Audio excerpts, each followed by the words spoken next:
So, welcome everyone to this webinar. Good morning, good evening, good afternoon, based on wherever you are.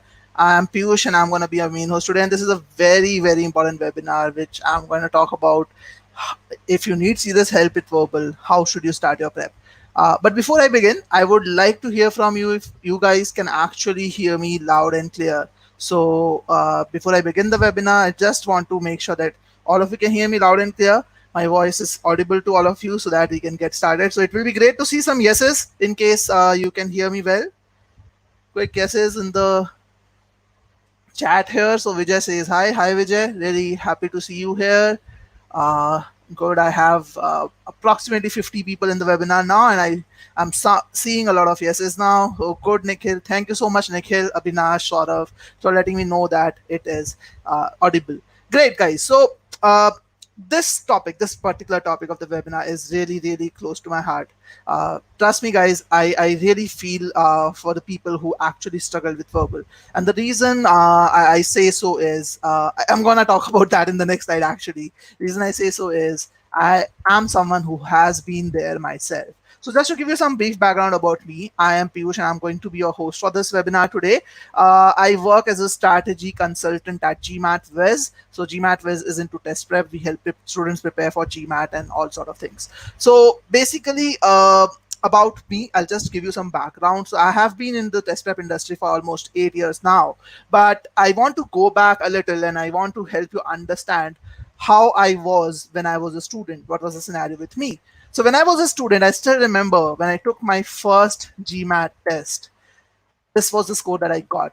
I scored just 13% in that first GMAT verbal test that I took. Again, this was a verbal test. In quant, I was pretty good. My CAT days had helped me in quant a lot. So I was almost at a level of Q48, 49 when I was just starting itself because my quant was really good, as some of the engineers have. So I scored just a 13 percentile in the first GMAT verbal test that I took. And I was really, really shattered. I did not know how to go about it. I really did everything which was possible in my from my side to do well on verbal. But even after putting in a lot of effort, I was struggling. I struggled a lot. There was a situation where I was scoring Q50, but I was not able to get to even a 30 kind of a score in verbal. My scores fluctuated from one mark to another, one test to another. Sometimes I used to get as high as 70%, maybe a 75% as well. But in most of the cases, the scores fluctuated. Sometimes I even got a 25% in the test. And this is after preparation. So I was not really sure what is happening with me, what is going wrong, what is going right. And I'm sure a lot of you who have joined this webinar might be feeling in a similar way, especially the people who are non-native speakers of the language, just like me. But the good thing is I spent some time, I analyzed where I'm going wrong. I understood what is supposed to be done in order to improve my verbal score. And thankfully, on GMAT, when I took the GMAT, I was able to improve my verbal to a 41. I was able to get to a 93 percentile. Again, I'm not those super brilliant kids who kind of get a 48 or a 47 on verbal. I ended up with a 41 in my first attempt. An overall score was 740. But what I know is I know why people struggle in verbal, and I know how it can be turned around. So this is what this webinar is going to focus on today. We are going to dissect and bisect the problems that people face in verbal. What are the core issues of that? How can you actually work around the core issues overall? Okay. So I believe all of you are excited to have to hear how you can actually put your verbal worries aside once and for all. Okay. So I would like to see some yeses. Are you guys excited? Quick yes, no. Just want to make sure all of you are with me. Okay, so in the meantime, you post your responses in the comments. I will quickly take you through some of the common concerns that I had as a student. At least I had as a student. And I'm sure most of you will be able to relate to it. And I'm happy to hear from you guys as well. Like when you are, I'm assuming a lot of you are already preparing for verbal. So when I say verbal, I mean overall GMAT. So I will like to hear from you also. What are the most common problems that you face as a student overall? Okay, I would be happy to see your responses in the comments. I'm just listing down some common problem. I'll just list down some common problems here, but I would like to know from you as well. Tell me what are the common problems that you face as students. Okay, and I'm happy to see that most of you are excited. Julia, Mayank, Abhimanyu, Malvika, Vijay, and Abhishek. So thank you so much for your comments. It's really nice to see. We are looking forward to this. Okay, see some comments. Abhimanyu says inconsistent results. Vibor says, okay, it's the time constant that I'm worried about. Prajwal says accuracy is not constant. So you are also facing the consistency issue. Okay. Abhinav says I'm not able to recognize my mistake. Okay, that's even that's trouble. That's troublesome, definitely. So that says sentence correction is my problem. Someone is facing issues in RC. Disrupt is facing issue in logic implementation. Okay. Rahul Ronak has a good point. I can narrow down the choices to last two answers and always end up marking the wrong one on SC. Okay. Okay, good. So I see most of you saying SC and RC are the biggest issues that you face. Some of you are also talking about CR. So I'll just quickly highlight what I faced as a student. Like, what are the problems that I faced as a student? The one of the biggest problem that this was something which took me a lot of time to get over with, was I always get stuck with two close choices in the end. Whatever I did, no matter what I did, no matter which methodology I used, I was really, really struggling with this. I could narrow down to two choices. One of them is the answer, but I could never get to the right answer consistently. So sometimes I get to the right answer more often, sometimes I get to the right answer not so frequently, and my scores fluctuated a lot. The second problem that I faced was I could solve questions accurately without time limit, but when I was supposed to solve it under 2 minutes, it was definitely creating a trouble for me. Okay, that was something which I kind of went through as well. I scored 80% when I was practicing on the OG, but in the mocks I was not really able to do well. I didn't know why.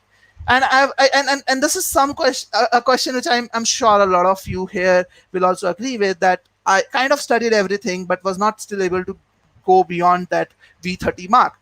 I did not know why am I not able to do that. Okay, and the last thing, again, this is something which most of you can may agree with as well, that I struggle with unfamiliar genres such as social sciences, philosophy, economics. So I was an engineering student. I liked topics on science, somewhat on geography as well. But in GMAT, you'll get those dense history, social sciences, philosophy, economics, science, all kind of topics. So someone who is from a science background might not like reading these topics. Someone who is from a social sciences or humanities background may not like topics on business, economics, or science for that matter. So that is these are five biggest problems that I kind of felt as a student myself. So if any one of you has any other issues other than this, again, you can tell me that you might be weak in SCCR and RC. That's a different thing. But other than that, overall, any other problem if you're facing, feel free to write in the comments. I'll be more than happy to take it up. During this session, I'm going to answer all these questions for you. I'm going to give you a very clear answer. In fact, that's what the format is overall for this webinar. So in this webinar, what we are going to do is, first of all, we will understand the core problem. We'll identify the core problem. And Vivek, timing again is something which is a symptom. So we will understand what is the core problem behind all those symptoms, because whatever we have discussed till now, all the common concerns that you have discussed till now, they are symptoms of a bigger problem. And what is the core problem that is there, and then we will understand what is the solution to overcome that problem. And basically this problem is something that leads you to a score plateau. A lot of you will be seeing that plateau. You will be actually around that. Some people might be stuck around that for 25 to 30 marks. Some people might be stuck around 30 to 35 mark. Some people might be stuck below that as well. So whichever plateau you are in, how do you actually overcome that score plateau is something which is very, very important. We are going to discuss that. I'll tell you the solution for that. So Abhishek,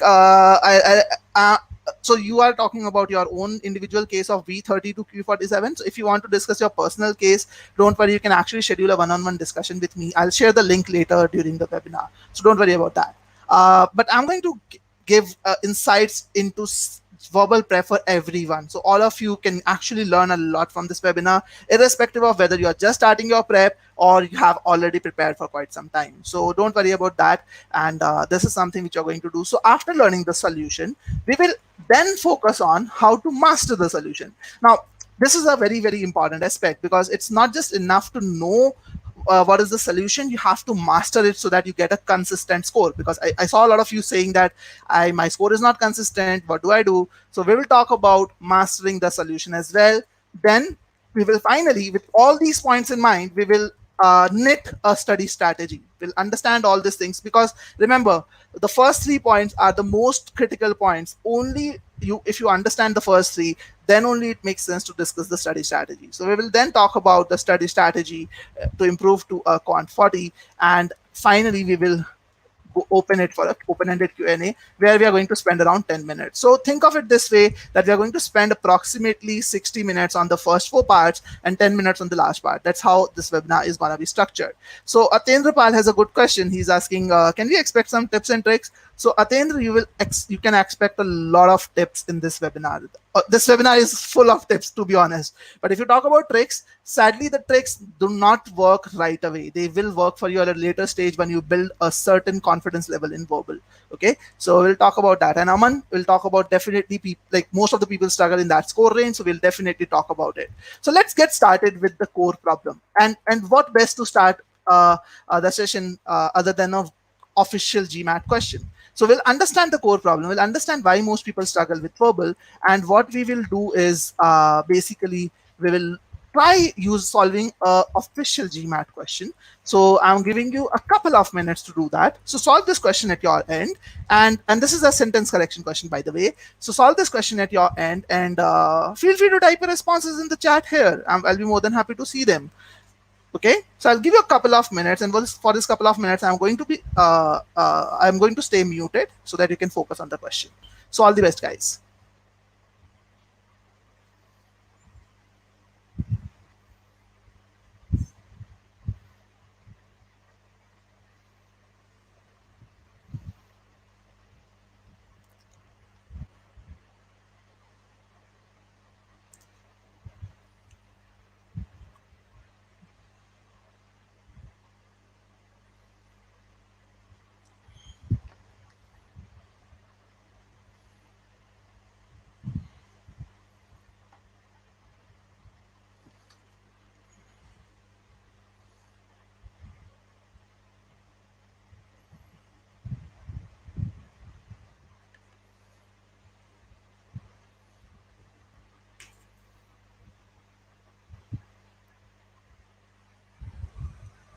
Okay, so I'm happy to see your responses. Good, guys, good job. Okay, so a lot of you for A, a lot of you for C, some of you for D and B as well till now. Good. Another 20 odd seconds maybe. And then I start the discussion on this. Okay, a lot of B's are also coming now. Okay. Okay. C is okay. Some of you are saying C, some of you are saying A, some of you are saying B. So ABC seems to be the most popular choices. Good. In fact, that kind of tallies with the data that I actually populated. Okay. Great, guys. So thank you so much for attempting this. Fairly simple question, maybe like just one underlined portion. Now, what I'm going to do now is I'm going to solve this question in front of you, and I'm going to solve it using 2 different methods. Okay, maybe 3 different methods. Okay, the first part is going to be in the first part I'm going to use the method which I used earlier in the beginning of my prep. That kind of led me to that 13 percentile score. That kind of led me to that struggling phase, and then we will actually go to the other approach which I use right now. So I'm going to show you the contrast. I'm going to show you that, and my objective is to help you learn why one thing works better over the other, so that you can actually understand and relate why you are struggling probably. And a very good comment by Ajay. Ajay says ABC are popular choices like the IMs. Yes, so that is the case over here, definitely. So let's quickly do this question. Let's quickly solve this question as the old Piyush would have approached it when I was probably struggling. How would I have approached this question? So what I generally used to do was I used to quickly read the question. Okay, very quickly read the question. So scientists have recently discovered what could be the largest and oldest living organism on Earth, a giant fungus that is interwoven filigree of mushrooms and root-like tentacles spawned by a single fertilized spore some 10,000 years ago, and extending for more than 30 years in the soil of a Michigan forest. So the moment I read it, I kind of feel a bit awkward. I feel that, okay, this is talking about a giant fungus, then there is a spawn, and this extended kind of does not seem right.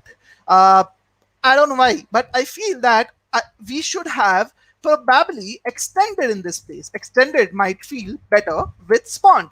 And let me reiterate this. This is not how I solve it today. This is how I used to solve it earlier. My objective was very simple. Read through it quickly, save time in SC so that you have time for CR and RC. That's it. So I kind of read it. I felt if I would have done it the old way, I would have felt that okay, extended probably makes sense because it rhymes with spawned. It seems parallel with spawned. Now that's how I used to do it. So I could have marked C as the correct answer, and a lot of you actually marked C as the correct answer. But as I progressed, as I did prepare a little more, I realized that there is some other approach which is advocated by a lot of press prep companies, something called splits approach. Now, what was that approach? The approach was very simple. You look at the splits in the option choices. When I say splits, what is the difference in the option choices? Try to think of the grammar rules that work on those splits and then apply those grammar rules on the question. Okay, so I'm sure a lot of you would be knowing about the splits approach. Can I see a yay or nay? Like, how many of you know about the splits approach? Quick yes, yes, no in the comments here. I'll continue on my discussion, but I just want to see some yeses and nos in the comments. So in the splits approach, I kind of learned that approach. I kind of felt that, okay, this is nice. This is tricky. This can help me save time and get to the answer. So if I try to apply the splits approach, which was the second approach probably that I adapted, I would actually go about individual options. And I've chosen a small underlined portion so that we can actually do the splits very quickly. So Harshit knows the splits approach, Malvika doesn't, Aditya doesn't. So good number of you know it, good number of you don't know it. But the approach is very simple. It says that you look at the difference between the option choices and kind of identify which grammar, like what is the difference from grammar standpoint. And I'm going to show you that right now. So I learned that approach. I tried applying that approach. So let's try this. So when I look at B seems to be present in like B seems to be a simple present tense form of the same word which is presented on the top. Like in extending is presented there, probably simple present form is what is there in option D. What about option C? Option C seems to be simple past tense, right? It basically is in form of ed, it's form of past tense. So it seems like a simple past tense to me. What about D? D seems like a simple past tense again, but with a subject. It kind of has it with attached with it, with extended. And what about E? E looks like present continuous. Okay, so that's what it is. What about A? A, not sure. Again, there is no is, was before A. So again, things seems like present continuous to me, but not really sure.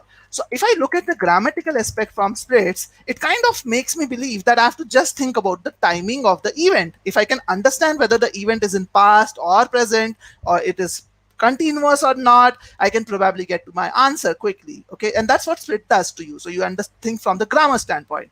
Now, if I try to apply this approach, and again, I'm applying this approach again, I'm reiterating, this is something which I used to do earlier. Now I don't follow this, but I'm just telling you what is the problem with this. If I try to apply this from the grammar standpoint, what happens is I kind of read it like this. Okay, so I'm talking about a giant fungus that is interwoven filigree of mushrooms and root-like tentacles. So probably this fungus still exists. This fungus is spawned by a single fertilized spore some 10,000 years ago, and it is extending for more than 30 acres in the soil of Michigan forest. So maybe this part is telling me something which is even true in the present, right? So Vinayak, I'll try to slow it down a little. Thank you so much for pointing that out. So probably this extending part is actually talking about something which is present even today. So earlier I felt that extended rhymes with the word, but it kind of felt right. But now I feel that it is probably not right. I need to use the present form. So maybe something out of these two could be the answer. I'm still not sure. Simple present or present continuous. Simple present or present continuous. Not sure. Is extending seems better. Extends also is right because this is something which is true. This fungus extends for more than 30 acres. I can say that. So I'm not sure. I'm stuck between B and D. Choice B and E. I might mark B. I might mark E. Okay. That's how I used to think earlier. That was my approach previously. Now, I'm not giving you an answer. I'm in the heat of the moment. I could have marked E to quickly move forward, or I could have even marked B. Like that's how I used to think. I'm spending too much time on this. Let's quickly move to the next question. Maybe take a call. Extend seems better. Is extending seems better. Is extending seems like it is happening even as if I speak right now. As I speak right now, it is still growing. It's still extending. Probably. Probably true, probably not. So I might have gone with extends. So I'm confused. I don't know. B or E, I don't know. This was how old Piyush used to think. Now, my question is, if you look at the attempt data from GMAT Club, this is the attempt data. And it's very similar to what you guys also mentioned. 30% people actually ended up marking B. Uh, 17% people marked C. And 8% people marked is extending as well. Now, obviously, the correct answer is the one which I have not shown you the stats for. This was marked by 44% people. And this is based on 5,700 odd responses, guys. It's a pretty big data set. So why did I share this stats? I just wanted you to understand this is a common thing which a lot of people like. This is the common approach that a lot of people follow. A lot of people think like me, and that's why probably they were struggling between. They were thinking that C is right, maybe because it rhymes well. It sounds better with expand. Probably B is right. Probably E is right. Probably again, a lot of you might be in that situation. That's what the data shows me. And Akshata is saying I kind of I kind of relate with you. So Akshita, I understand, because trust me, I have been there. Now it's very difficult for me to kind of go back and think about it, but I kind of did some work on it, and I kind of realized how I used to think earlier. And this is exactly how I used to think. Now, what is the problem with this approach? What's wrong with this approach? And probably that's why you guys are here, right? You want to understand what's wrong with this approach. So let me tell you what is the biggest issue with this approach that we are actually talking about here. The biggest issue with this approach is this approach focuses on one core principle. And the core principle is very simple. Solve the question quickly. Okay, Ashish says now I'm confused even more. Don't worry, Ashish. I'm going to take care of your confusion. I'm going to help you solve with an approach which is definitely gonna help. Okay, so don't worry about that. So I'm going to help. Like basically, this approach. The problem with this approach is it focuses on like something which is just about solving questions very quickly. Okay, that's something which this method actually focuses on. Now, there is hardly any focus on the logical aspect of the sentence. When we talked about the logical aspect, we when we were solving the question, we did not focus on the logical aspect at all altogether. Okay, and the thing that we are missing here is we are focusing on timing more than the accuracy. That's the biggest problem with this approach. The moment you start thinking about logic, it becomes much more easy for you to understand how you should go about solving that particular question. Okay, so that is something which is very, very important. Logical approach is something which is very important. And let me tell you why this happens. Okay, what is the core issue behind this? Like as I said, solving quickly is the thing that is happening. But what is another issue that is there? Why do we get stuck between two choices? A lot of us, in fact, when I was a student, I used to strongly believe in this fact that uh, there may be two correct choices in verbal. Okay, there is always a gray area in verbal. There is a good choice, there is a better choice, or maybe there is a better choice, there is the best choice. All I have to do is I have to focus on which choice is the best. Okay, that's something I used to feel as a student, and I would like to hear from you. How many of you actually feel that?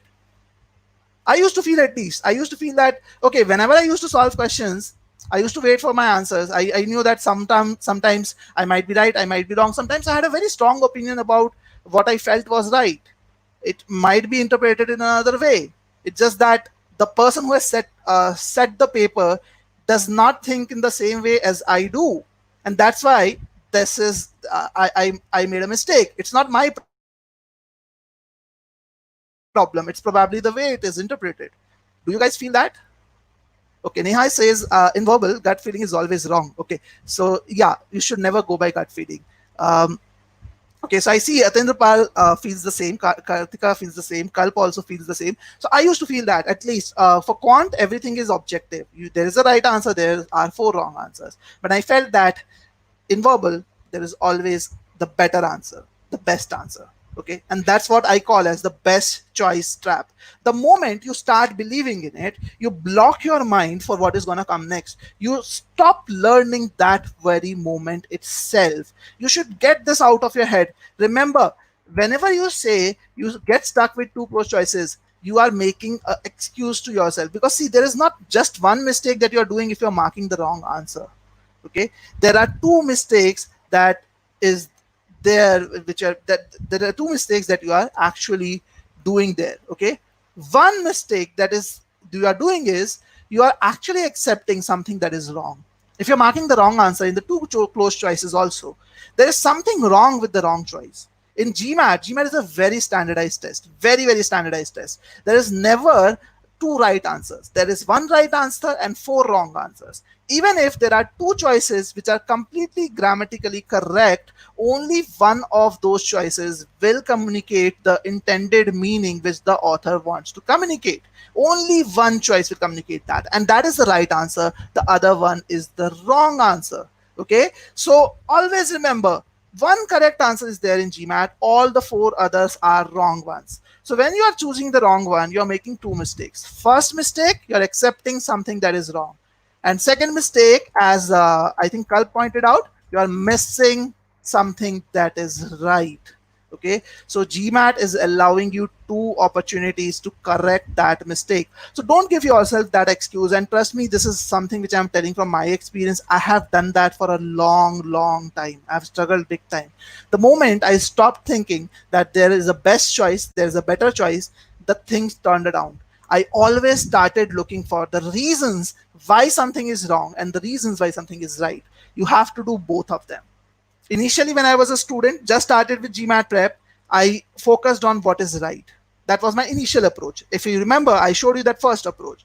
My second approach was to focus on what is wrong. Okay, I started eliminating choices. Okay, that helped. That definitely worked for me to a degree, but it did not help a lot. When I started combining both the things, when I started focusing on what is right and what is wrong, then only the miracle happened. Then only I was able to improve my score from a 13 percentile to a 93 percentile. Okay, and that's what you need to do. So what is the solution to this problem? Okay, the solution to this problem is to focus on the right method to solve the questions. Splits approach doesn't work in all cases. It's a shortcut based approach. It is meant for saving time. You have to use splits in some cases, but you have to be prudent in order to do that. You have to do it prudently, and you can only do it once you know how to solve the question in the right way. And right now we are going to discuss how to solve the questions in the right way, the solution which is there. So I'll now show you the same question, and I'll now show you how will I approach it now. Okay, given that I have improved my score, what is the approach that I follow now to solve the same question? So what I first do is I always focus on the meaning of the sentence. I always start with the meaning part. And let's do that. And please be with me here. I want you guys to focus here with me on the meaning completely. So what I do is when I focus on the meaning, I'm just telling you very shortly. When I focus on the meaning, I read each part of the sentence, break it down. I read each part, assimilate the meaning of it with the part which I have read before it, and try to relate back as I read to make sure that I have complete understanding of the entire sentence. Okay, so let's do that. Scientists have recently discovered. So the moment I read this, I know that scientists have recently discovered something, and that's how I read and that's how I think in my mind. So I'm going to share my thoughts out loud in front of you so that you understand how am I doing it. Okay, so scientists have recently discovered, so they have probably discovered something. So let's read further to understand what have they discovered. Scientists have recently discovered what could be the largest and oldest living organism on earth. All right, so now I know what scientists have discovered. They have recently discovered something, as in they have done it in the recent times. It's very close to the present, and they have discovered about what could be the largest and oldest living organism on earth.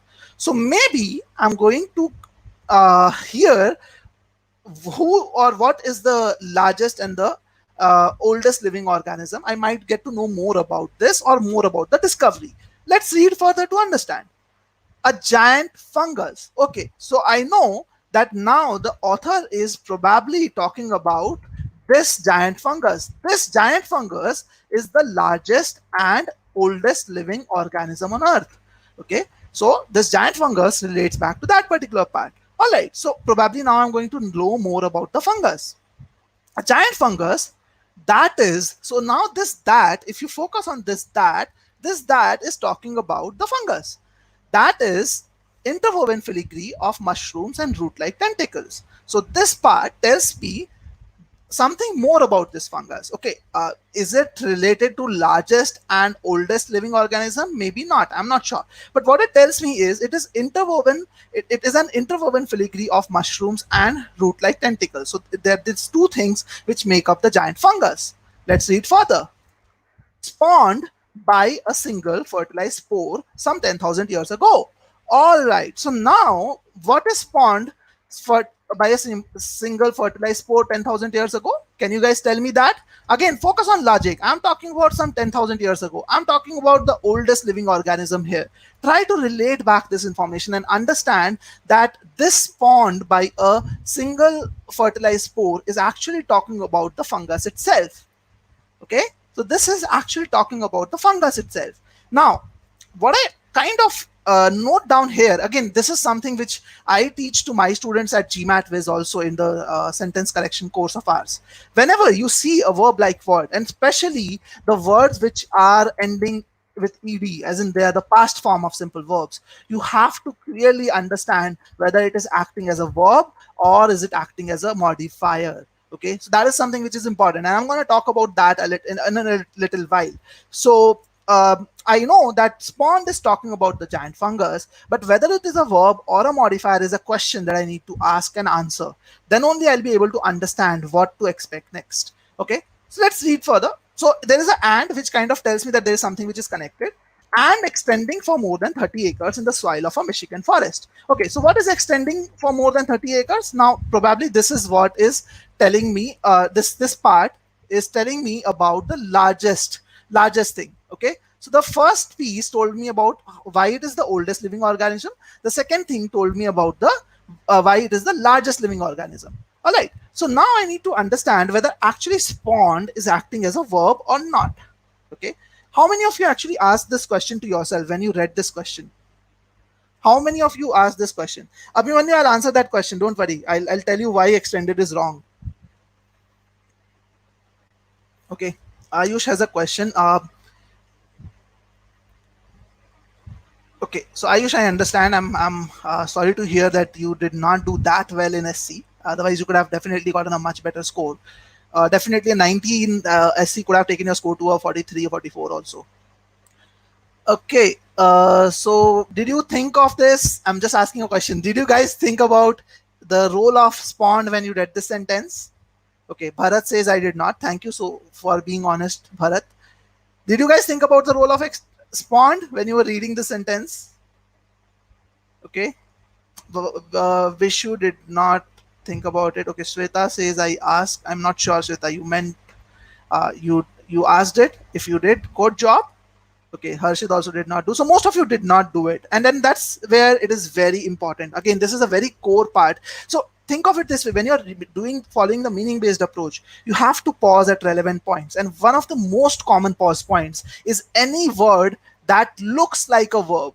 Okay, that looks like a verb. It may be a verb, it may not be a verb. That's one of the common things that GMAT tests you on. And the second thing that is very important for a pause point is pronouns, especially the relative pronouns. You need to constantly understand what they are actually referring to, because it actually plays a very big role in the sentence. Third thing that you have to focus on is connectors. Connectors actually help you understand which entities are parallel, which entities are being compared, and so on. And the fourth entity is basically the contextual words. Okay, so think about since, although, these words are also help you to understand the meaning a lot.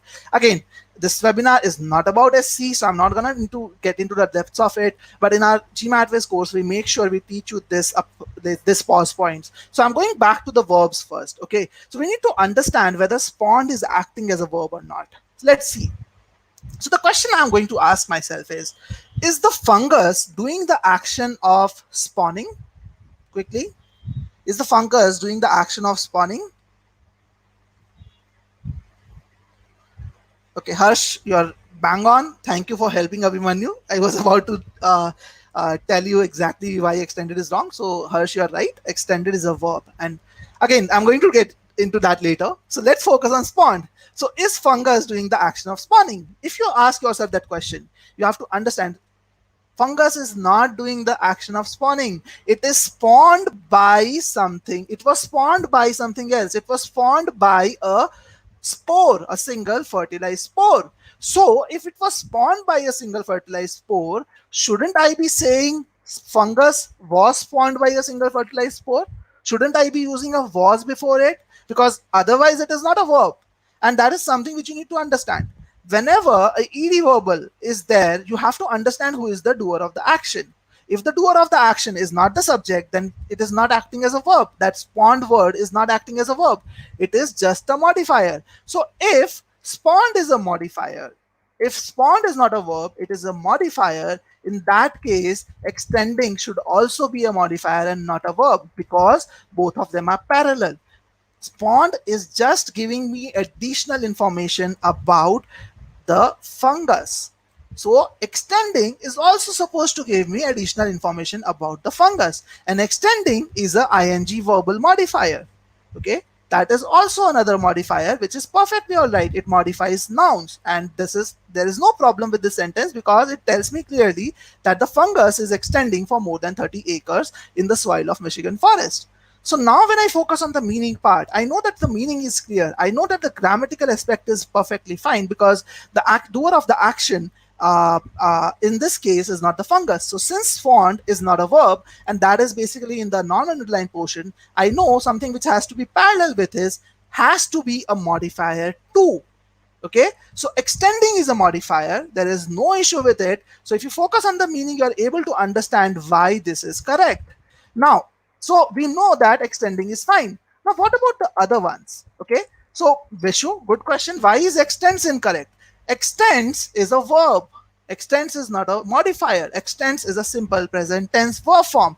In fact, all the other words that you see, extends, extended, it extended, is extending, all of them have are verbs or have verbs in it. So it extended has a subject and a verb with it.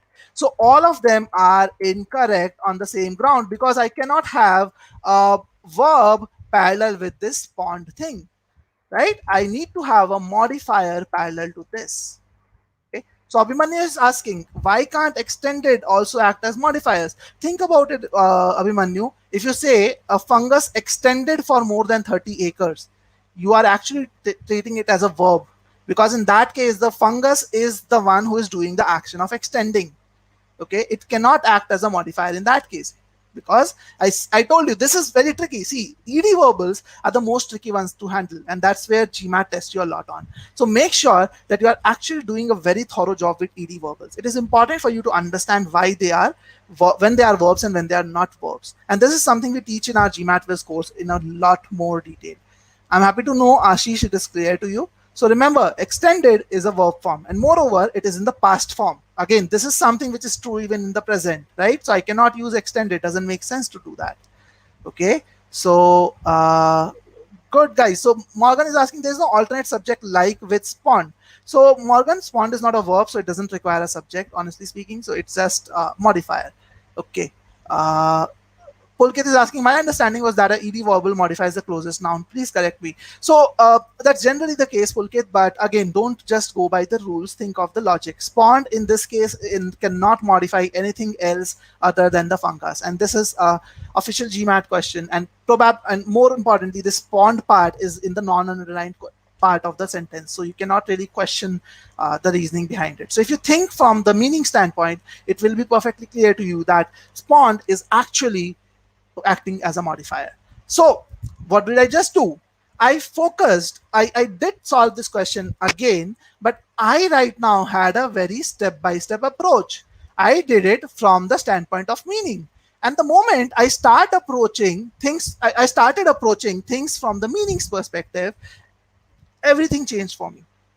And trust me, guys, my scores went up from that fluctuating 25 to 90, the 70% mark to being consistent at 90 plus percentile for every single question in SC that I was solving. Okay. Initially, I was taking extra time. That was there initially. Again, I'm sure some of you might be thinking about it. So I thought at that moment that I've spent a lot of time on verbal, and this is something which is very important. I want you guys to focus on it. So I thought at that moment that earlier when I was preparing, I was focusing on shortcuts, I was focusing on tricks, I was focusing on splits. None of it helped because my score was stuck in this range altogether. Even if I saved time, it didn't help because I couldn't really get to the answer, right? That's the biggest problem that I have. Now, since I'm using this meaning based approach, I am getting a 90 plus percent accuracy throughout. Even if I'm putting more time, at least I'm getting to the result. I'm getting the result. So this is working for me. I kept my patience on the approach, and within 2 weeks of learning the approach, I was able to see the time reducing from initially it was at around 4 minutes, 3.5 minutes to 2 minutes, sorry, 2.5 minutes, 2 minutes. Finally, when I took the GMAT, I just spent 1 minute 10 seconds on an average on every SC question that I solved, and my SC score, if I remember correctly, was 93 percentile. Okay, that's what changed for me. And the core reason why all this happened was very simple.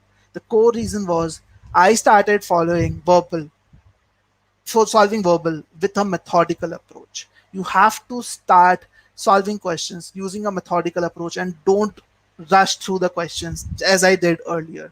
Okay, please remember that. So Vinayak, I'm going to take your question. I'm going to talk about how to start and how what all to do. Don't worry about that, but I want you to understand what is the core part. It doesn't matter how many times you start or what you study unless you understand what you need to focus on when you're studying. So that part is very critical, and that's where we are spending more time on this. Okay, so methodical approach is very important, and that is something which we do all the time in quant. So if I ask you guys to solve this equation, set of equations for x and y, let me ask you guys, how will you go about solving this set of equations for x and y? Can you guys tell me in the chat here quickly? How will you actually go about solving this equations for x and y? These are two simple linear equations. All I know is there are two variables, x and y. These two equations are given to you. How will you go about solving it? Please share the responses in the chat here.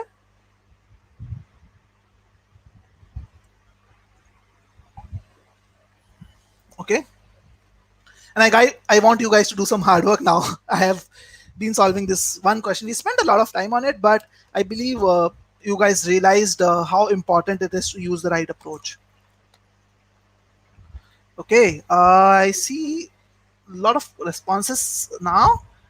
Okay, Ruchika is asking, will you discuss CR and RC? Yes, Ruchika, don't worry about that. This is a session on verbal, so I'll be taking care of the other areas also. But I'm not going into the depth of every approach, but I'll definitely cover those areas. Okay, Abhimanyu says multiply equation 2 by 2 and subtract. Okay, elimination method, substituting one in another, eliminate one variable, multiply 2 in second equation, solve for y. Good. So many responses with similar things. Aarti, Harsh, almost everyone has got it right? So Neha says we can solve it by two methods. Okay, good. Substitution or by elimination, right? So the most popular method probably that people follow is they equate the coefficients of one variable, right? They kind of eliminate, they want to eliminate one variable, so they equate the coefficient. And in this case, it is easy to equate the coefficient of x. So they simply multiply the second equation by x and get this as the final output. Now, again, this is not a webinar on quant, but I'm just taking some help from quant to help you understand why the approach part is important. Then what you do in step 2 is after you equate, you eliminate x, right? Probably that's what all of you meant. You will actually eliminate x, subtract the two equations, get the value of y, and then you will substitute y to get the value of x. Okay, so basically you apply these three steps to any given question which has two variables, linear equations, two variables. You will always get to the right answer. You'll never be confused. between two close choices. You'll never take extra time. You'll always get to the right answer. That's what how we approach quant. And trust me, guys, this might sound a little weird to you, but trust me, when I was a student, I kind of treated verbal and quant very differently because I believe that they are different in nature. But what I realized was, unless I actually use a step-by-step method, even for quant, sorry, even for verbal, I will not get to the same answer. In quant, I never have to worry about what is the right answer. I never get confused between two choices. And the core reason for that is we have, like those of you who are good at quant at least, have been taught that in the school. When you're learning this in school, you had tons and tons of exercises where you had to actually solve it again and again, and that's how you learned it. So initially it was tough for you as well as a student, but now that you have understood this methodical approach, you always get to the right answer. And I can take a number of examples from quant and I can show you that for everything we know a method, right? That's why you get to the right answer. If you start doing the same for verbal, you will again get to the right answer consistently. Now, but the problem with verbal is we probably are not taught a methodical approach that much for verbal in school. And when we start preparing for GMAT, there are so many different approaches which are floating out there. All of us want to save time. All of us want to rush through the answer very quickly. And one of the most biggest area of concern for people is the RC section, because there is a huge passage which is there. There are 4 questions to it. If you spend a lot of time on RC, you are doomed. So that's what a lot of people think. And there are multiple approaches floating around for RC. And I'll tell you some of the approaches that I started with when I was a student. Again, I'll talk about them and I want to see your responses in the comments. You tell me which of these approaches you used. I'm going to talk about them. I'll mention them as approach 1, 2, or 3. The moment you see an approach that you follow, please write it down in the comments so that I can take it up if required. I'll talk about those approaches. Okay. So what is the first popular approach? The first approach that I started hearing when I was a student was read the first line and the last line of every paragraph and jump to questions. Because every paragraph has something to do with it. The author will always start with something which is important. He will mention that in the first line. And the last line will actually do some conclusion around it. So if you start with the first line and the last line, you will get a gist of what is there in the passage. Then you can actually come back to the passage to that particular paragraph for the particular question, because you'll understand which information is present. Okay, that's approach number 1, which I heard. Approach number 2, which I probably spent the most of time with, because I was never able to apply approach 1. Even if I tried, I always failed. I could never make sense out of it. But approach 2 is something which I stuck to for a lot of time. What it says is read the passage quickly in 2 minutes and take a mental note of what lies where. Idea is very simple. Rush through it quickly. 2 minutes is what you take. You understand what is where and refer back to the passage for every single question. And that's what I used to do. I used to treat a passage as a map, geography map, right? A map of the world, whatever. I used to understand, okay, which information is present where. I used to take notes, whatever, if required. Otherwise, I used to keep it in my mind that, okay, this is what I read in first para over here. This is what I read in second para over here. So I kind of read that, did that, and then went back to the passage for every single question to the relevant portion. And please tell me if you follow this approach. Agree with me if you are also doing this approach. Any one of the 2 approaches, if you're following, please mention in the comments here. I'll be happy to see that, because I may want to make sure that I interact with you regularly. Okay. So what is the third approach? The third approach is, again, this is another approach which I kind of followed when I was practicing to see whether it makes sense. Again, this was again to save time. Read the question first. Maybe just quickly look at the question, and this is possible especially when you are actually doing it from a book. Read the question first so you know what you are looking for, and then quickly go to the passage, because you know what each question is asking. So when you read the passage, probably you will have an idea for what you are looking for, and then you will be able to get to the answer much more quickly. Okay, so these are 3 approaches that are most popular, and I want to hear from you, which approach do you guys follow? Which approach do you guys follow the most? Okay, I'm not sure if you guys are not commenting or it is not visible at my end. Okay, I would like to know if you guys can, which of the 3 approaches that you guys follow? Okay, I see the responses now. I think there was a lag because of which the responses did not come. Okay. Vishu follows second approach. Okay. Sandeep says, follow the second approach, but I take more than 2 minutes to read the passage. Okay. I try approach 2. Cyan follows 2 and 3 both. So Cyan, you are probably like me. I also use both the approaches sometimes. Okay. Kalp also follows the second approach. Most of you are takers for the second approach, I think. Yeah. Okay. Read passage first and then questions. Good. So most of you follow the second approach. Okay.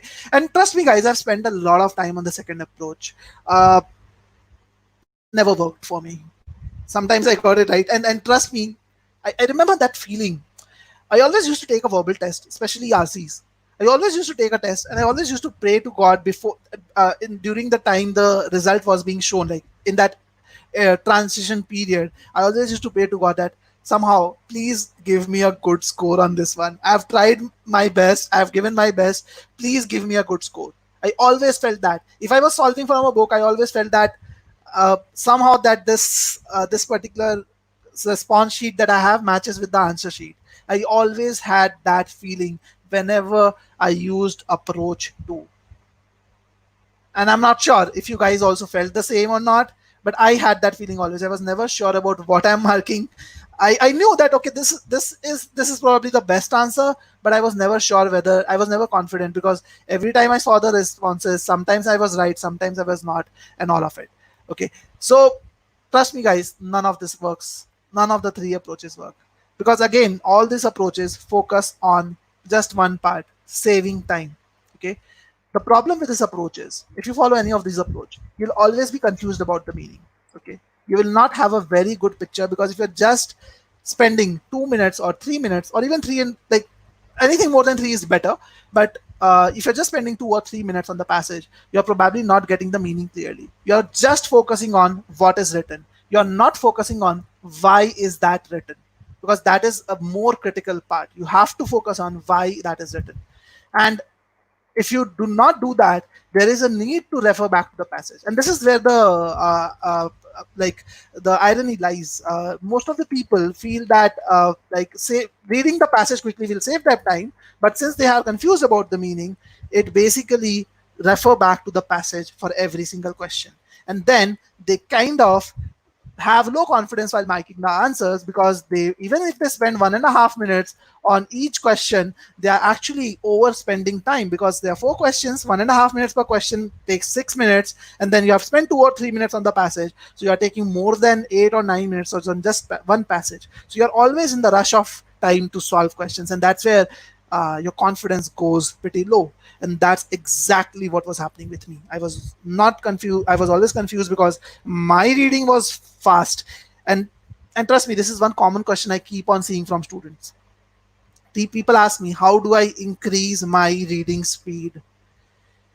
And I want to know from you, has this question ever crossed your mind? I'm sure it would have. But if it had crossed your mind, please stop thinking about that. You don't need to increase your reading speed. You need to improve your comprehension speed. You need to improve your more than comprehension speed. You need to improve your comprehension. Trust me, I used to sit every single day with a newspaper with me, spending half an hour, 1 hour every single day reading the entire newspaper as much as possible in that duration. I used to rush through the entire thing as fast as possible. I used to think that I have to increase my reading speed and I have to comprehend at the same time. I was increasing my reading speed, but I was not improving my comprehension speed. It actually went down. It became poorer. I was getting the meaning, but only 60% or 70% of the meaning. I was not getting the exact meaning which was supposed to be done. Okay. And all that effort went to vain. I have done that. I have memorized 2000 vocabulary based words in during my initial prep time. It was a waste. I have read the Renan Martin. It was a waste. Trust me, this doesn't work. The reason it doesn't work was something which was not told to me at that point of time. But I realized this later by my own research. What I saw was what GMAT RC really tests you on is your inferential skills. Because 85% GMAT RC questions are inferential in nature.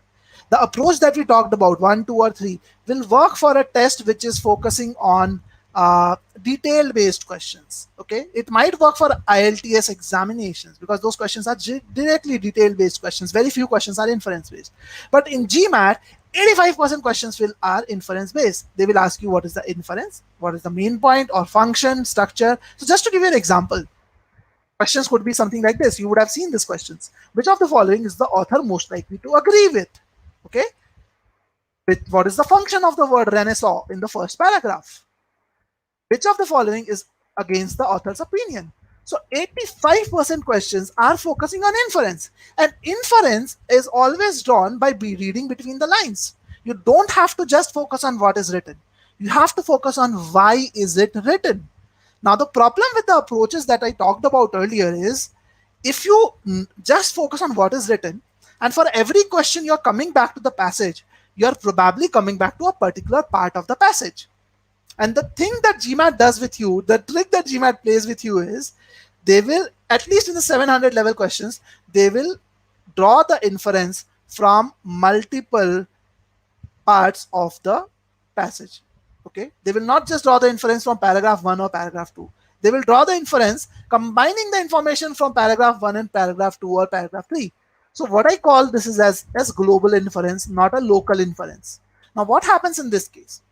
In this case, since you're referring back to just one part of the passage, you won't be able to draw that global inference by rereading that part. Okay, in that case, you will be focusing on the information that you just read again. So you will go with a choice which is similar to that one. And GMAT plays a trick with you. It will give you one choice, at least one choice, which plays with the words. Half of it will be similar to what you're supposed to read, what you're predicted to read again. And half of it will be different. That half may put the choice out of scope, that half may distort the meaning or do a lot of other things with it. But since your focus is limited to that particular para and the information in it, you are looking for that local inference and you fall into that trap. And I want to hear from you, how many of you have fallen in that trap ever in your prep? Just want to know whether am I right or wrong. I'm pretty sure I'm right, but I just want to know if you have ever fallen in that trap, that you actually saw that, okay, you draw inference from a particular part of the passage, but you realize that it was related to some other part also. How many of you have fallen into that trap? Okay, let's wait for some responses. Rishabh, yes. Abhimanyu says I have. Vincent, Harsh, okay. Just 4 of you? Okay, I have what? Around 120 students listening to this. Okay, Sukriti, Bharat, Jitendra, Neha, Ruchika, Kalp, almost everyone, right? That's what happens. And I'm not sure if you ever thought like this, but when I was a student, I never used to think like this. I could never understand what is the core reason. So if you see, the problem actually starts with the way you are approaching the question. You're thinking about what is written, you're running through the map, then you're just focusing on a local part. So what is the right approach? So we have talked a lot about what is the wrong approach, but what is the right approach? The right approach is basically you have to think like the author. You have to put yourself in the author's shoes and think like him. What it basically means is you have to understand the author's point of view. So don't just read what is written. In GMAT, every passage which is given has a certain purpose to it. Even if there is no main point question, there is a certain purpose behind whatever is written over there. So you have to understand, why has the author written this piece of information for you? You have to understand that. Okay, and how do you do that? It's very simple. You have to break sentences into small chunks. Again, what we did in SC, something similar here, but you don't have to get into the grammar aspect of it. You have to just break it into smaller chunks so that you're able to understand the meaning of each and every part. And the more important part, and this is something which some of you might be doing, a good number of you who are already into your prep for quite some time will be doing this. The second part is more important. For the subsequent sentences, you need to continue to relate back to the previous sentence. Understand what is happening in the next sentence and how is it related to the first one. If in the first sentence the author is talking about let's say, a disease increasing in a certain area, and in the second sentence he is talking about some other scenario which is also increasing in that area, you need to understand why he is talking about the two things. He's probably trying to correlate them. Whatever, you have to continuously relate back information.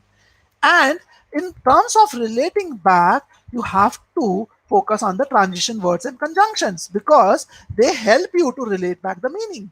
Words like however, moreover, furthermore, since, all these words help a lot in relating back the meaning. So make sure you focus on that. At the same time, you have to one more thing which I have not written here is you have to focus on opinions, because a lot of times the GMAT will give you an opinion which is not the author's opinion, it is a third party opinion which has been mentioned. But if you don't focus on whether it's a third party opinion or what is the author's take on it, you might struggle with the answer choices.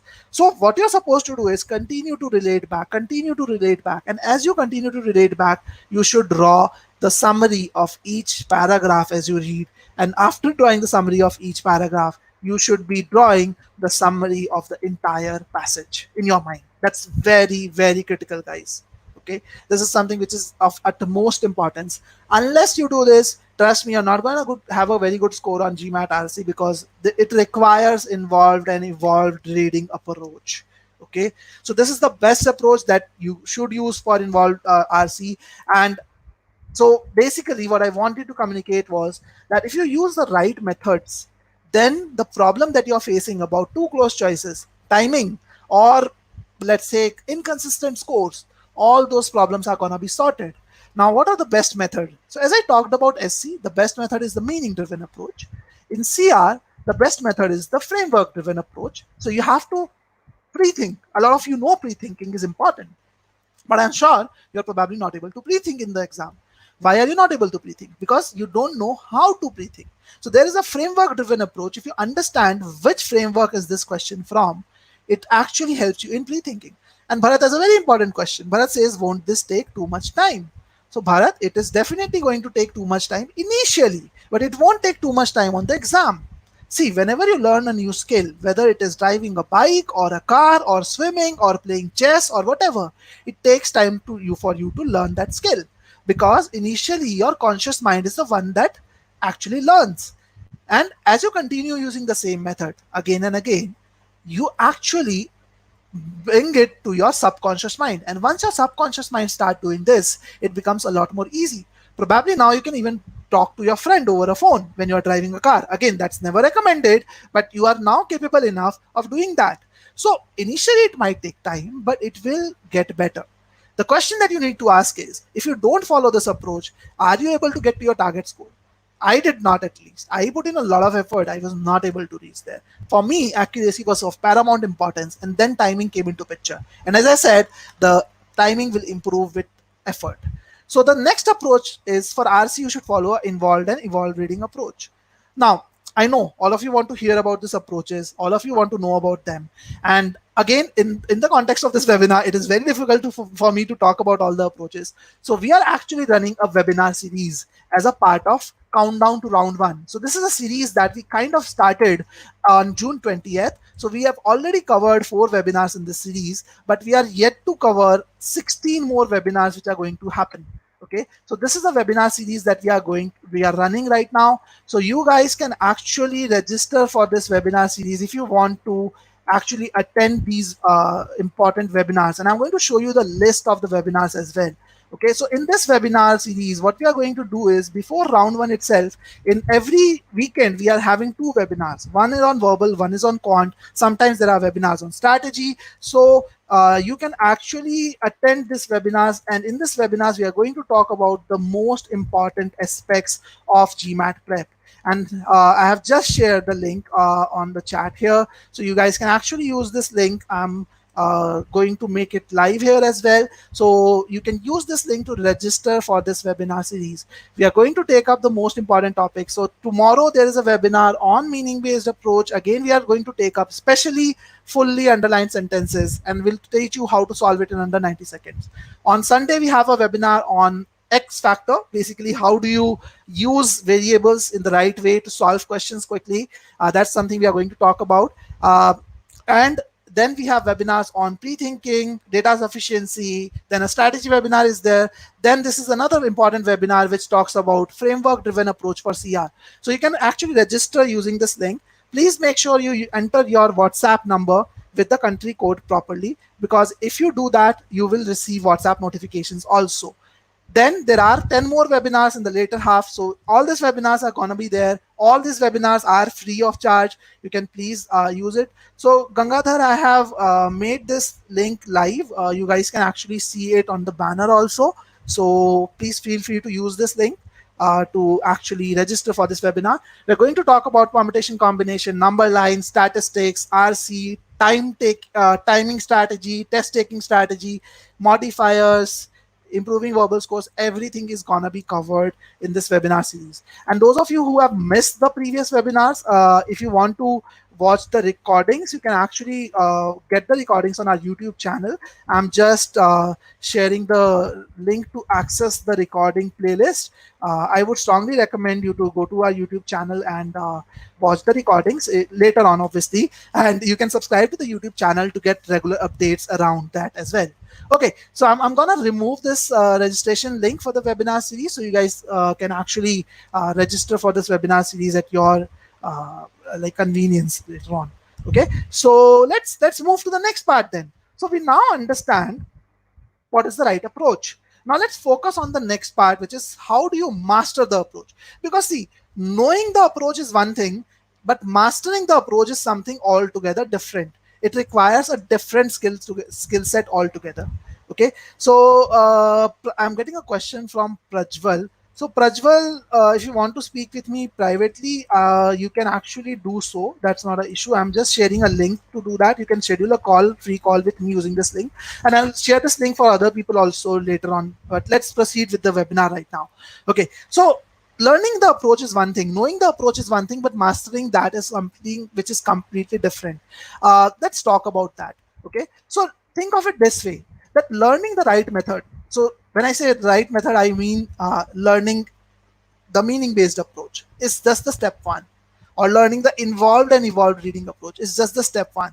You have to master it to actually achieve your goal. If you are targeting a 40 or more kind of a score on GMAT, it is very, very important that you focus on mastering the skill. Now, why do I say this? A lot of you might be thinking, learning, mastering, what is this? I don't understand. How are they different? And let me tell you why this is important. Because from my experience, when I tell students, they feel that, okay, meaning-based approach is just about focusing on meaning. So if I start focusing on meaning, I'll get it right. Trust me, it doesn't work like that. Because I know a lot of you who are there in this webinar might be knowing about the meaning-based approach, might feel that they are using the meaning-based approach, but they would be still be struggling with sentence correction. I can, if you are one of them, you can actually have a quick yes, no in the chat here. Because I know that happens. You might be knowing about the involved and evolved reading approach, that you need a paragraph summary based approach for RC. You feel that you're using it, but you might still be struggling with RC. What does it mean? It basically means you have learned the approach, you have known the approach, but you have not mastered it. You're not able to apply it consistently. And I'll tell you why that happens. And this is where we get into the prep part. How do you actually start preparing properly? Because this part and the study strategy part are going to be very common. Okay, so what most students generally do is they just know one way of improving their approach. The way is simple. They will practice questions, they will practice more questions, and then more questions, and then they will practice mocks. I have seen students taking up 40 mocks, 50 mocks for GMAT and still struggling at a 550. Okay, that's what people do. Mastering for them basically is synonymous with practicing more questions. Sadly, you don't learn from solving more questions. You actually learn from solutions of those questions. You actually learn from analyzing the solutions of those questions. Now, I'm sure you might be thinking, okay, well, this is nothing new. When I solve questions, obviously I look at the solutions. So what is new about this? Let me tell you what is new about this. I, as a student, can actually understand what you guys might be doing. So I'm just telling you what I used to do. Initially, when I used to analyze, I only used to review the solutions or the questions that I got wrong. Okay. Now, here is a catch. If you are confused between two close choices, Sometimes you get it right, sometimes you get it wrong purely by luck. The probability of getting that question wrong by luck is same as the probability of getting that question right by luck as well. Okay, so basically if you don't review the solution for the questions that you get right, you don't know whether your approach worked perfectly or it did not work. Okay, so Billy has a question. Billy, the Calendly link is for scheduling a call with me one-on-one. If you want to have a discussion with me one-on-one for free, you can actually do that using that link. Anyway, I'll come back to this. So if your probability of getting a question right is same as getting it wrong, then if you're just reviewing the questions that you're getting wrong, you're only doing half the work. And this is something which I have done all the time as a student, at least in the initial phases of my learning. I didn't care about the questions that I got right. How many of you do that? Yes, no here? How many of you do that? And please be very honest with me. I feel a lot of you will be doing that. Okay? This is one very big mistake that I do. And then, even for the questions that I got wrong or right, my time was spent only on the option analysis. I was more concerned about my option choices. Okay, this is B, this is C. I marked C, B is the answer. So what is the problem with C? Or maximum that I used to do was I used to go through all the option choices. Why is A wrong? Why is C wrong? Why is D wrong? Why is E wrong? But that's what was the meaning of analyzing a question for me. At least for me, that was the meaning. I just have to look at the options. I just have to understand why each one of them is wrong. Now, I'm sure a lot of you might be thinking, what is this? This is what you're supposed to do. Is it not? What else? Guys, think of it one moment. How much time do you spend on options in quant? How much time do you spend on options in quant? Hardly anything. Again, you might feel that this is a weird question. I'm comparing apples with oranges. Not true completely. I know there is a difference between quant and verbal, but the difference is not as stark as we think. In verbal also, you are supposed to spend more time on the question and not on the option choices. I have done this as a student. 80% of my time while solving the question was on the option choices. And even reviewing them, it was probably 100%. Okay, so that is something which is very important. So Bharat has an important question. What else does analyzing mean? I'll tell you, Bharat. And that's why I actually had this section separately from learning the approach, because this is very critical. Unless you do this, and this is very important for those of you who feel they know this approach, because this is where you are going wrong. This is why you need to work on it. If you are doing these two things, you will not see an improvement in your score. So how can you master the approach? Let's come to this. Okay, so Atindra, elimination is important, but trust me, unless you analyze the question properly, unless you have a strong basis of elimination, you cannot eliminate on solid grounds. Okay, probably that's the biggest thing that is stopping you from getting to your target score. So break that barrier. Okay, that is something which I have done myself, and it worked wonders for me the moment I started analyzing the question. So what is the step one? When you have to master the approach, when you have to analyze the question, the first step is you have to refer to solutions which follow a consistent and methodical approach. And let me reiterate this. This is the most important part, because in most of the cases, when I was a student, I was not having access to solutions which use a consistent logical method. Okay, in the coaching that I was attending, the teacher used to do something different, use a different method. In the material, the method was very different, and even in the material, the method differed from topic 1 to topic 2 to topic 3. And I, as a student, was not able to apply the consistent methodology, and I feel that was the biggest reason why I was not able to do that. So you have to refer to solutions which follow a consistent method and a logical method. Both the words are very important. The method has to be consistent, it has to be logical, it should not be shortcut based. If you have solutions which refer to it, the first part is done. Then you can actually spend time on analyzing, because I'm sure a lot of you who said that I spend all the time on option choices. One of the biggest reasons why you spend all the time on option choices is the solutions that you refer to are all about option choices only. They do hardly any job on the question stem. Okay, so make sure this is the first step which is important for you. At GMAT Viz, we make sure this is consistent across the course. So we use a meaning-based approach for SC. Every single question from start to end in SC is using the same consistent approach in the same detailed manner. So that is one thing which is very, very critical. Second thing that you need to do is verify each question irrespective of whether you get it right or wrong. I don't care. You got it right, you got it wrong, doesn't matter. Spend time on analyzing the question. Spend time on analyzing the question. Somebody is asking, does analysis have a limit? I believe somebody you're talking about analysis of having a time limit. So somebody, my thumb rule is simple. If you're spending 3 minutes or 2 minutes on solving a question, you should spend two times of that effort on analyzing the solution. That's what you should do.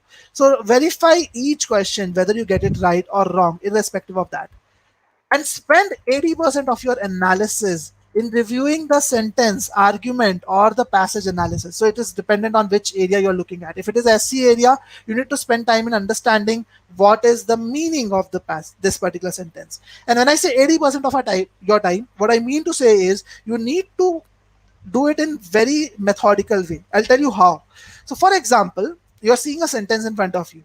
So when you look at the solution and you see that the solution says that it paused at this particular pause point, you will ask yourself, when I was solving the question, did I pause at the same pause point or not? Second question that you will ask is, you'll see the meaning till that pause point, and you will ask yourself, did I get to the same meaning when I was reading it or not? If you did not get to the same meaning, write it down. Note down the variances in your approach. Then only you will be able to master the approach, guys. This is very important. You might will, this is very basic, but trust me, guys, this is what is the difference. What is stopping you from getting to a 40 in verbal from whatever score you are at presently? Okay, I have had students in the past who have improved their scores from a verbal 26 to 38, verbal 26 to 40. People have improved even from 20 to 40. Most of these people who improved did this really, really well. They did not focus on solving tons and tons of questions. Their focus was more on learning from each question. You have to note down the variances, because the moment you start doing that, you start learning where you are faltering with the approach, where your meaning based approach is not working, where your involved and evolved reading is not working. So if you're doing it for a passage, you need to see what was the relation that I derived between the first sentence and the second sentence when I read it. Was it same as the relation which is meant in the solution? Okay, so Sambit, again, error analysis is this is error analysis definitely, but don't just worry about the choices that you mark. I'm talking about what is supposed to be done before that, because if you are focusing on the question stem and analyzing it properly, you will actually get to the error very easily. Okay, and all of this is very important, because unless you do this, you won't get that confidence level with you at any point of time. Okay, so are you guys clear with this approach? Quick yes no in the chat. Are you guys clear with this approach of analyzing the solutions? Quick yes no here, guys. Are you guys clear with this? And feel free to discuss any individual questions that you have around your verbal prep with me. I'm just sharing a link here in the chat for those of you who want to discuss that. I want to just make sure that if you guys are clear with this till now. Okay, so I see Kalp is clear, Yashika, Jitendra, Lipsa. Okay, I have Billy is asking a question. What would you do if you spend too much time on RC? Should I sacrifice SC question or CR question to save time? So Billy, the first thing is you should actually not spend too much time on RC in the first place. So try preparing in a way that you master the approach. If you master the approach, trust me, your first read might take you 3 or 4 minutes, but the good thing is for each question, you would only need to spend approximately 40 seconds or 50 seconds. And even on hard questions, you just need to spend 1 minute. So what will happen is, even if you're spending 4 minutes on reading the passage, you will be spending only 3 minutes on solving those 4 questions. And you will get the entire passage correct within 7 minutes. But that only happens if you master the approach properly. So Harsh is asking, how important is error analysis in RC? It is very important, definitely. Error analysis is important for every single area, whether it is verbal, SC, CR, or RC. Okay, guys, so I've actually spent a lot of time on this. So let me quickly rush through. So again, I had a section around the algorithm as well. But again, we don't have time for this, so I'm quickly going to rush through this. I'm actually going to skip this part, and I'm going to actually move to the next part of the webinar. Basically, this part is something which we can actually look at.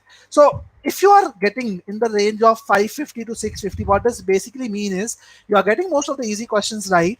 You are getting a good number of medium questions right, as in your accuracy may be around 60 to 70% here, but you are not getting the hard ones right. That's what the score range 550 to 650 actually signifies. Okay, so if you're stuck in this range, what it basically means is you're struggling with the methodical approach that is supposed to be followed.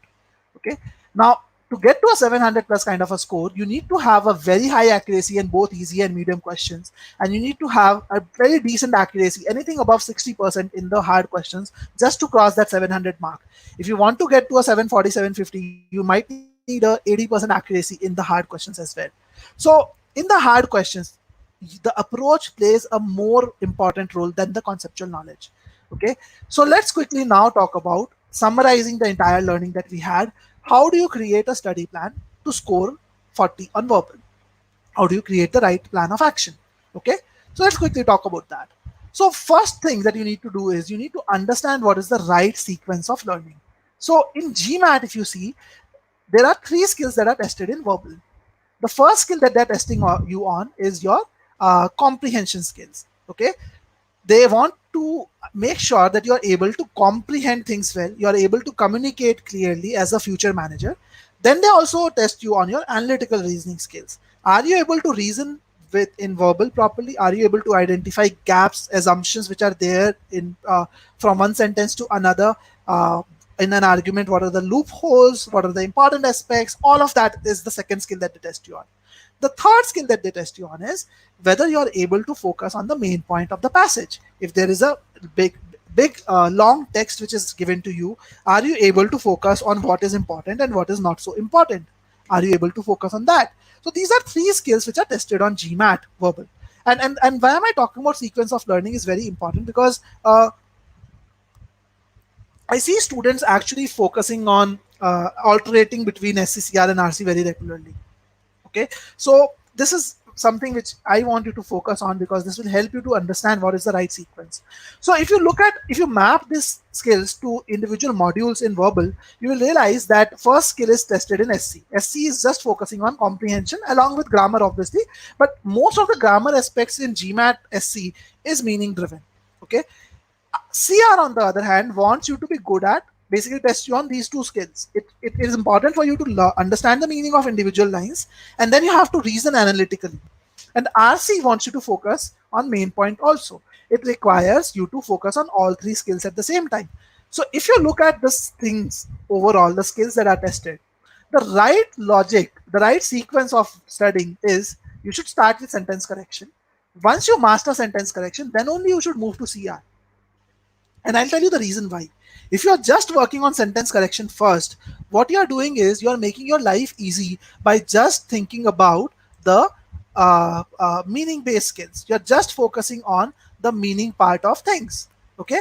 And then once you make sure that the comprehension skills are in place, then when you move to CR, you will actually do well on CR as well, because you don't have to worry about comprehension skills anymore. You just have to focus on the analytical reasoning.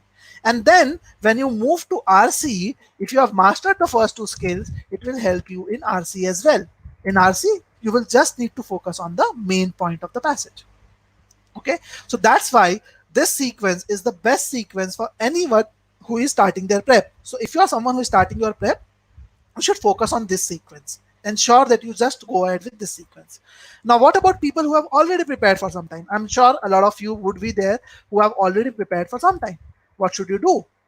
So what you need to do is you need to take a module-wise test. What do I call as a module? I by module I mean SC, CR, or RC. Basically, that is what a module test is. So you take a module-wise test, maybe 10 or 15 questions from SC, same from CR, and same from RC, and classify basically these modules as strong or weak areas. So benchmark is 70%. If you get something above 70%, it basically becomes your strong area. It if you classify this as like if you get less than 70%, it basically becomes your weak area.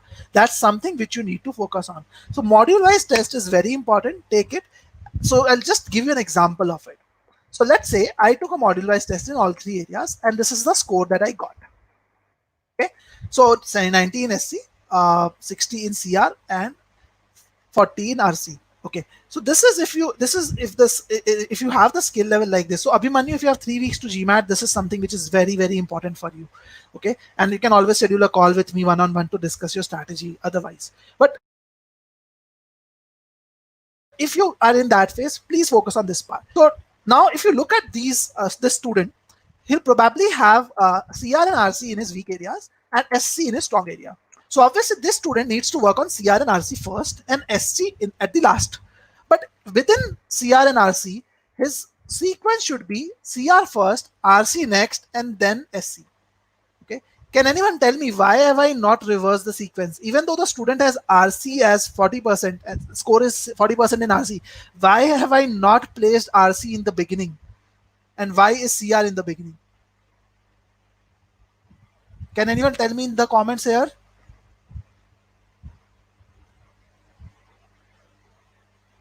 Okay, Utkarsh says I get 70 and above, but I usually take more time to solve these questions. So Utkarsh, take a time test in that case. Maybe put a time limit of 1.8 or 2 minutes to understand exactly how you will do on GMAT. Okay, CR is weak, Sambit says. Okay, Harsh says, oh my god, I went opposite. My assumption is that reading a lot of humanities passages and doing inference questions would help me in CR and speed and automatically in SC. Harsh, don't worry. I was on the same boat. As I said, when I started, I probably read a lot of, memorized a lot of vocab, 2,000 words to be exact, read newspapers every single day for 1 hour at least. So I have done that mistake myself.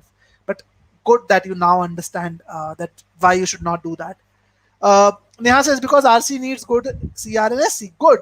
Yes. So basically, understand this. Even though he's better at CR than RC, he still is weak in both the areas. So in your weak area or your strong area, you should maintain that order as much as possible. Because if you improve on CR, in this case, you are going to have some help in RC as well. Because there is a chance that you are not good at analytical reasoning, and that's hurting your RC performance too. So this is something which is very, very important. Okay. So I hope all of you are clear with the right sequence or modules. Those of you who are freshers, like who are just starting their prep, and those of you who are already who have already prepared, both of you should be clear with the sequence. Okay. So that's something which you should focus on. So Jitendra is saying for me CR is followed by SC, then is RC. Yeah, so that's fine. Again, the sequence can be different for every student, so that's not a problem. Now let's understand how do you master each module. So we now understand what is the sequence between modules. Remember, module for me is SC, CR, RC. Section is verbal. Okay, so module is this. So how do you master each module? So what you need to do is, first thing is you need to learn the right approach for that module. Again, why is the approach important? We have already talked about it. Okay, approach is very, very like basically the idea is that you need to learn the approach from day one. You need to know how to read a RC passage from day one. You need to know how to break a sentence into small parts to get the meaning from day one. So learn the right approach for that module. That should be the first step for you. Second step then is to take up individual topics and master the approach. Understand how should you apply that approach in each topic. When I say topic, I mean topics within each modules. So for example, modifiers, verb tenses in SC. In CR, it will be assumptions, evaluate, paradox. In RC, it could be main point. It could be function. Okay. So first thing is you need to learn the approach. Second thing is you need to master the approach for each topic so that you're equally equipped for that. And once you do that, then only you should take up 4 to 5 sectional tests to fine tune. Okay. This is what is the right sequence that you should follow for your learning. Okay. For every single module. So if you are doing SC first, you should do all 3 things for SC. Then you should do all 3 things for CR. And then you should do all 3 things for RC, if that is your sequence. Is that clear to all of you? Quick yes, no here, guys. I would like to see that. Quick yes no here. I would like to see if it is clear, and if you have any questions, feel free to ask me. Okay, so in the meantime, I'll just quickly tell you that how this is like this is important. We know, but but most of the courses do not follow this. When you go through most of the courses, or when I was going through Ren and Martin or the other books or other courses, what I found was they follow a topic wise approach. They will just teach you generally. The focus is on teaching individual concepts, and then giving some practice questions. Very few of them focuses on the first step first, which is how to help you get the right approach. No one teaches you how to read a passage, and that's why when we were creating GMAT Viz, we had this in our mind that we need to make this course as an application driven course. So when we start with sentence correction, the entire unit 1, approximately 9 hours of lesson and practice, is just focused on helping you understand how to break a sentence into small chunks, how to relate the meaning of each part, how to focus on pause points, how to understand verbs and modifiers and all of it. Similarly, the first module of RC, unit 1 of RC, is completely devoted to understanding the meaning, understanding the purpose of the passage. How do you relate back information? How do you preempt? How do you note down the opinion? We spend 8 odd hours on that part itself. So that's what is very core for to GMAT Viz. We make sure that you start with the right approach from unit 1, and then in unit 2 we take you to individual topics. So your focus, your learning curve for each topic should be like this. You should not directly jump from learning concepts to practicing questions. There is a second step that should be there in between. You should learn the application of the approach, the meaning based approach in that particular question. Okay, so basically I have a question in here. I think he has answered it, but I'll just quickly take it. How do we judge that someone has reached 90% accuracy? So someone test himself in 650 700 level question, or below that or above that level? So Shashwat, when I say accuracy is actually the wrong number to look at. We were short on time, so I couldn't discuss that part, but on GMAT, since it is an adaptive test, accuracy is a flawed measure. You should look at your skill score across difficulty levels. So initially your target should be to actually get a high accuracy in at least the easy and medium questions. Easy question will be sub 600 level, medium question will be somewhere between 600 to 700 level, a hard question will be 700 plus level. So initially your target should be to at least get a high accuracy. When I say high, 80 to 90% or maybe 100% in easy and medium questions. And as you progress, you should try to improve your accuracy in the hard questions also. Okay, but the good thing is, if you focus on the application, you will have a very high accuracy in the hard questions also from day one.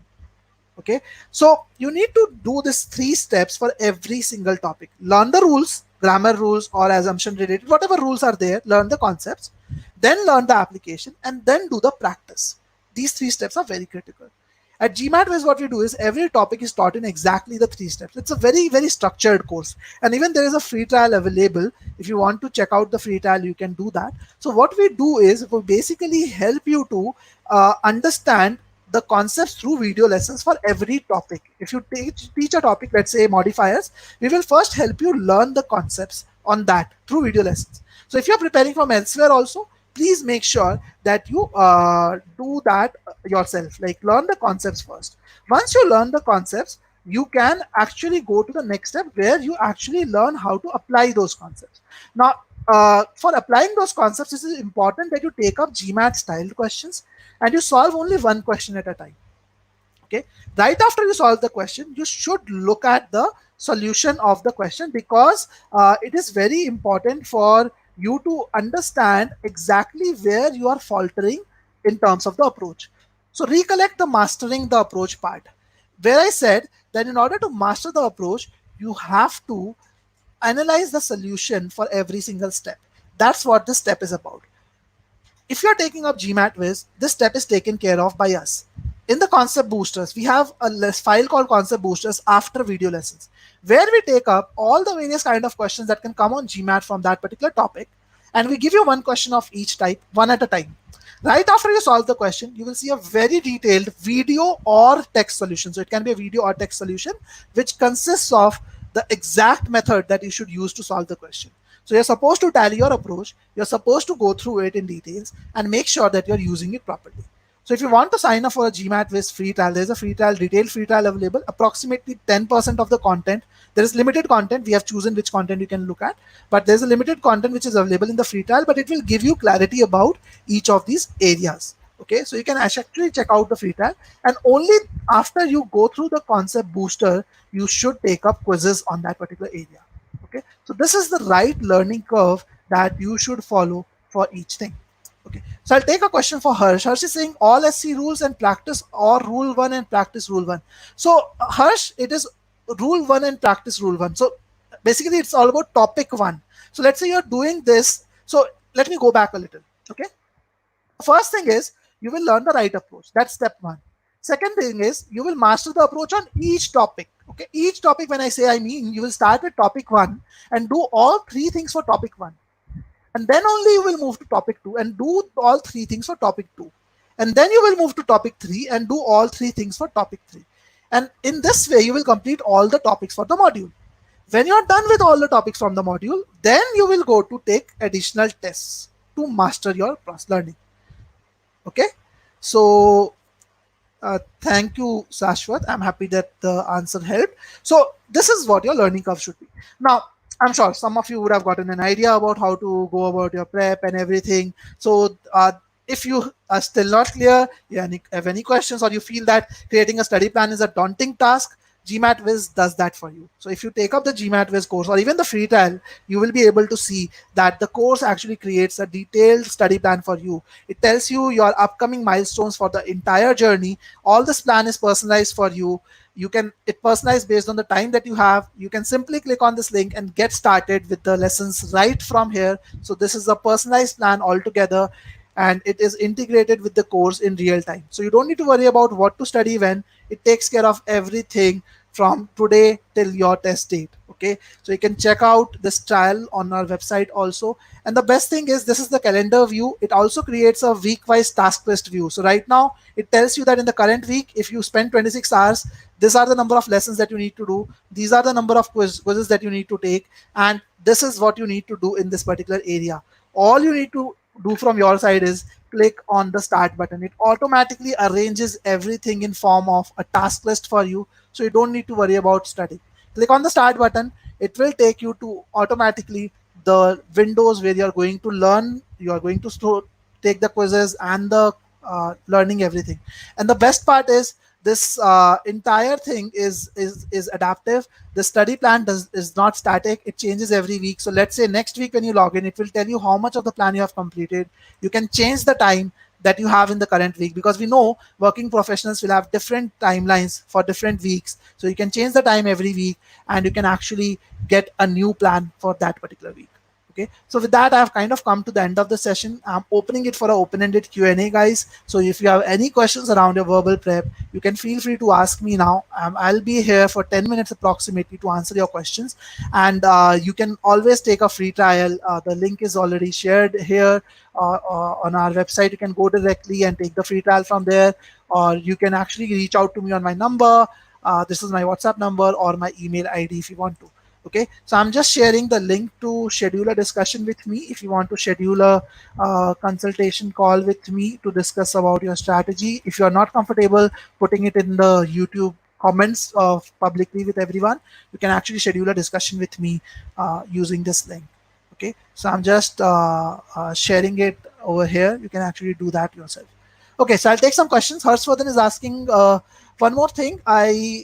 Is the plan takes care of my current score, quant? Say I'm good in quant and both, but not good in verbal. Yes, Harshvardhan. So if you go through the free trial also, there will be a detailed onboarding in which we will understand your current quant scores, verbal scores.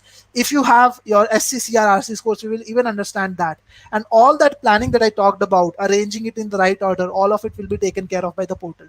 So then it uses all those inputs and actually creates a study plan for you for every single week. And basis those information, we actually tell you what is your overall time frame look like. And then at every stage you learn, the entire course is a personalized course. It actually adapts in real time. Okay, so if you have weaknesses in any areas, it is not a static course. It will change. It will create additional improvement lessons for you. Okay, so Prajwal is asking, is your test series beneficial for us? So Prajwal, we do have a detailed quizzing platform, which is by the name of Quizard. So there are 370 verbal questions in it. So you can take 10 sectional tests in verbal if you want to from there. And all the questions that are there on our platform are standardized. In fact, our CR and RC questions are a little more difficult than the actual GMAT also. Our SC questions are pretty much at par overall. So if you're asking, is it going to be beneficial? Yes, because the tool is very, the questions are highly standardized. Number one, it allows you to create customized quizzes. You can actually create a quiz just for assumption and evaluate and modifiers in SC.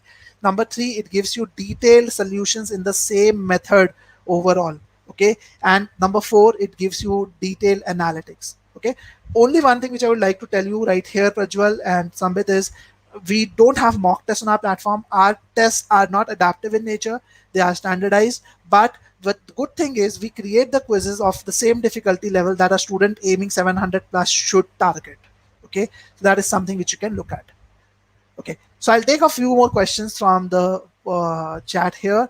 Uh, in the meantime, I'll also inform all of you that there is a deal running. Tomorrow is basically 4th of July, so it's American Independence Day, and we are running a deal on our packages where we are selling the entire GMAT GMAT prep course. GMAT prep is basically the course for quant and verbal combined for a special fee of like $219 only, and this discount is going to run till tomorrow. So if you want to avail the course at a special price, you can do it. So this is the link to basically avail the offer. And there is an offer running on the verbal course also. So if you are struggling with just verbal, you can take the verbal course for $129 only.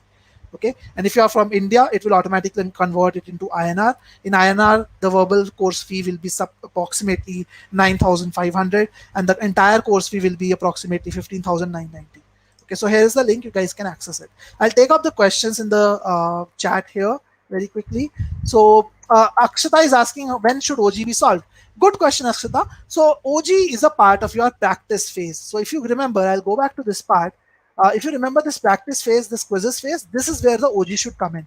And if you're taking up the GMAT Viz course, you don't need to worry about which OG questions to solve at what place. Since I said this portal is completely adaptive and AI driven, it automatically tells you at the end of every topic which questions from the OG you are supposed to solve. So you just need to open the OG and solve those questions at that particular point. Shashwat has a question. I have been preparing for GMAT for a while and I'm unable to reach. I believe you meant to write unable. You are saying that unable to get 600, 700 level questions correct. Accuracy is 40 to 50%. However, sub 600 level accuracy is high. How do I improve? So Shashwat, your case is a typical case of not being able to apply the approach properly.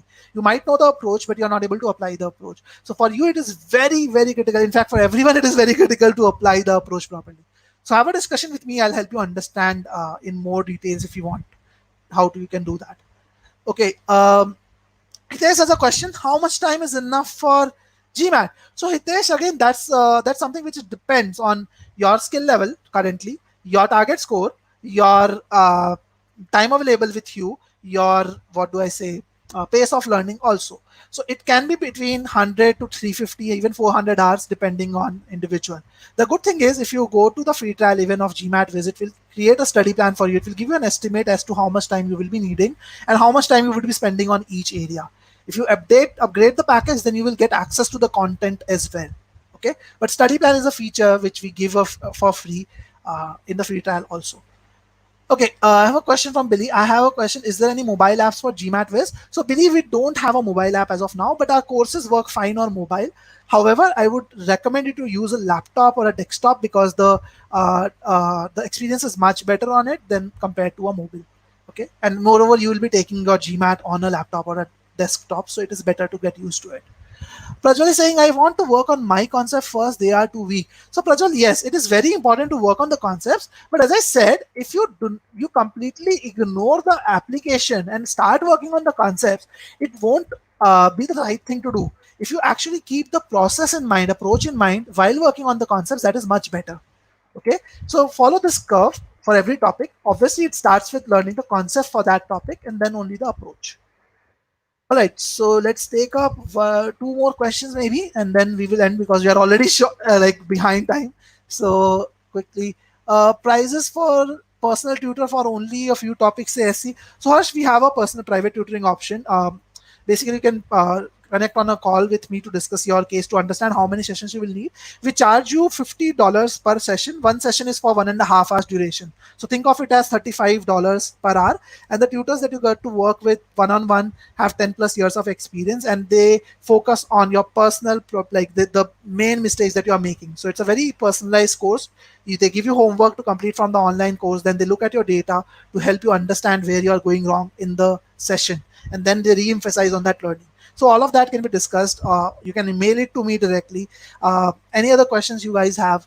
Hitesh is saying I got 660 in one mock and 760 in another on GMAT Club. So again, Hitesh, it depends on a lot of factors. The quality of the questions that you got on the mock, the time frame that you took, like whether you're struggling with verbal or quant, what's how your scores are fluctuating.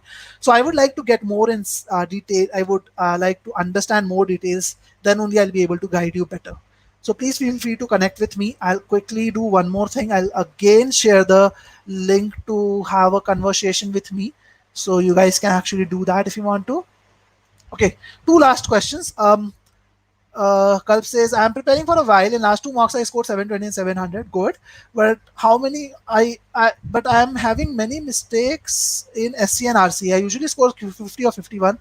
How can I improve this? So, Kalp, your score suggests that in SC and RC, you're not struggling a lot. It's only the 700 level questions that give you trouble. So, for SC, at least, I would recommend look at the areas that you're making those mistakes and specifically work on those areas.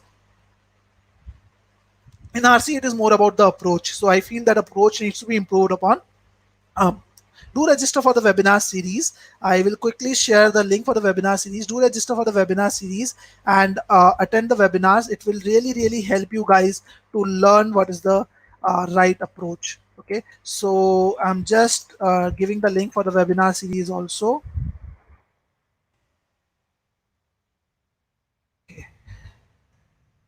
This is the link, and let me make it live here. Okay.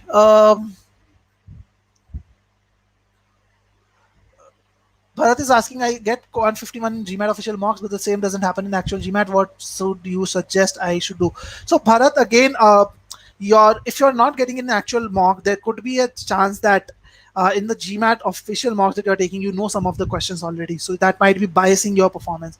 To get to a 51, there's hardly any scope for error. You need to get almost everything right except one or two mistakes, that towards the later half of the test. So you need to identify exactly which areas you are struggling with in quant. So there might be some areas where you are not getting 700 level questions right consistently.